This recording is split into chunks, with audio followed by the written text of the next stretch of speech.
First శుక్లం అనేది 50 సంవత్సరాలు పైబడిన వాళ్ళలో స్టార్ట్ అయితుందండి.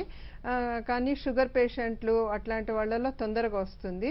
లేదా కంటికేమన్నా దెబ్బ తగిలినా కూడా సివియర్‌గా దెబ్బ తగిలిన వాళ్ళకి కూడా తొందరగా ప్లస్ కొంతమంది స్టెరాయిడ్ అనేది యూజ్ చేస్తా ఉంటారు. తెలియకుండా కొన్ని రోజులు కాన్స్టెంట్‌గా స్టెరాయిడ్ దానివల్ల కూడా శుక్లం అనేది వస్తుంది. స్టెరాయిడ్ ఇండ్యూస్డ్ క్యాటరాక్ట్ అంటాం దాన్ని.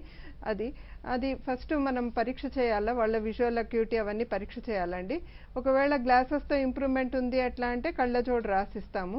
ఒకవేళ గ్లాసెస్‌తో కూడా సరిగ్గా లేదు, పేషెంట్ సాటిస్ఫై కాలేదంటే పేషెంట్‌ని అవసరాన్ని బట్టి మనం ఆపరేషన్ అడ్వైస్ చేస్తామండి. వీళ్ళల్లో మెయిన్‌గా ఏమంటే వాళ్ళే చెప్తారు. ఒక వస్తువు చూస్తే 3గా 4గా కనబడడము, కలర్ కాంట్రాస్ట్ అనేది తగ్గిపోవడము, డిమ్‌గా ఉండడము, బ్లర్డ్ విజన్‌గా ఉండడము ఇవన్నీ ఉంటుంది. సో వీళ్ళలో ఆపరేషన్ చేసి ఐఓఎల్ అనేది పెడతాం. ఇంట్రాక్యులర్ లెన్స్ అనేది ఇంప్లాంట్ చేస్తాము. దీనివల్ల ఈ సింప్టమ్స్ అన్నీ తగ్గిపోతుంది. ఇది పెయిన్‌లెస్ సర్జరీ అండి. 15, 20 నిమిషాల్లో అయిపోతుంది.